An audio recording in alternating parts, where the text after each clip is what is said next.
دې تصویر کې تاسو لخکاری راشد خان ډیر زیات غوسه دی او د افغانستان کرکټ بورډ سی ای او نصیب خان سره جګړه کړې ده. نصیب خان سره خوله وهلې ده. پس خبره باندې مکمل تفصیلی در سره شریکوم. ما راشد خان چې کله افغانستان د بنگلاديش نه ون ډے سیریز وګټلو او سر ټیم دغه د خپل جشن کولو دغه ټایم کې راشد خان نصیب خان لا ډیر زیات غوسه شو. مختلف قسم خبرې مخې راغلي دي ټولې در سره شریکوم. حقیقت په کم یو دی به تاسو مالا کمنټ کوئ.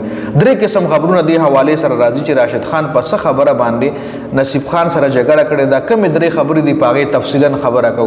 هغه نه پس په تاسو کمنټ کوئ چې د کی حقیقت خبره کم ده. رومبنه چې کم خبر راځي هغه خبردار چې د راشد خان رور نوروز منګل دولت زدران افتاب عالم څه ټیم چې د کپ وګټلو خپل سلیبریشن کولو نو دغه سکیورټي چې کوم دغه ځکه د کسان ګراوند لنه دی پریخي دغه سلیبریشن کې شامل کېدو د پاره. یو د راشد خان رور یو نوروز منګل چې د افغانستان سابقه کھلاڑی د دولت زدران افتاب عالم دا خو کې دی چې تاسو پیژنئ یا لیډي افتاب عالم خصوص کرکټ نه ریټایرډ شوی دی.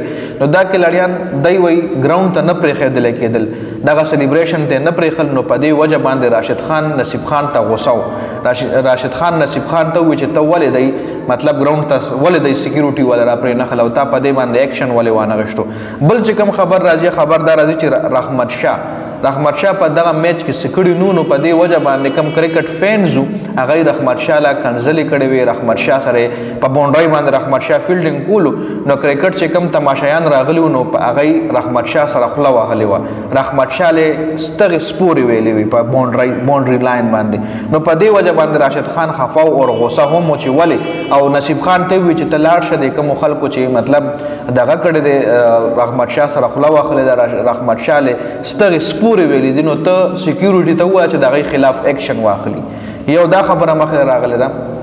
او بل چې کومه درېیمه خبره ده دا ده چې نصیب خان کم چې د افغانستان کرکټ بورډ سی ای او دی دنه دا ډېر مینوال د کرکټ فینز افغانیان په دې وجه هم خفه دي چې د ټیک ټوکران چې کله افغانستان سیریز وګټي دا ټیک ټوکران ټول دی ور پرېږدي ګراوند له نور څوک نه پرېږدي. نو په دې وجه د افغانستان کرکټ فینز نصیب خان نه مایوسه هم دي چې نصیب خان ولې ټیک ټوکران ګراوند ته الاوډ کوي. ګراوند ته خو خیر دی خو دغه لوبغاړو سره بیا د هغې ملاوېدل یو اتل چې کوم وي یو کلاډي وي هغه نه ملاویږي هغه له ستونزې مخې د راځي سکیورټي یې نه پرېږدي او دغه ټیک ټوکران ډېر په اسانه باندې دغه کلاډیانو سره ملاویږي. نو په دې باندې افغانستان کرکټ فینس چې کوم دي نصیب خان نه ګیله شکوه هم کوي.